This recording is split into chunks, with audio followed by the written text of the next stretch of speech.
So, may nag-share dito ano, sabi niya yung 2018 Pearl Nightfall Blue yung unit niya and wala daw sakit dito sa ulo.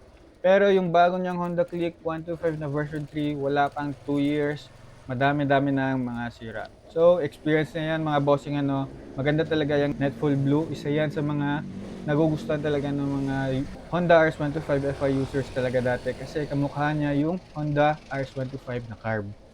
Ngayon, pag-usapan natin naman yung mga parts na sinasabi nito. Now, masasabi ko talaga na isa rin talaga sa advantages ni Honda RS125 ang durability at low maintenance cost. FY na kasi siya and mas tipid na sa gas, so it could really give us some consistency sa kaniyang performance.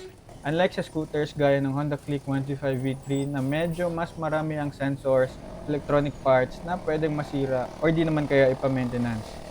Si Honda RS125 Fi is simple lang. Ang makina niya ay sobrang basic and gas and go lang talaga yung iisipin mo dito. So, mas madali talaga at mas mura ang maintenance kung aalagan mo to ng tama.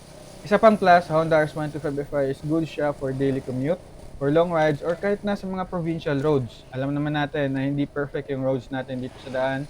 Pero si Honda RS125 is hindi maselan, basta regular lang talaga yung pag-maintenance mo dito. So if mahilig ka sa mga ganitong klaseng videos, ano, you can follow me for more. Always remember lang to ride safe and see you in my next video.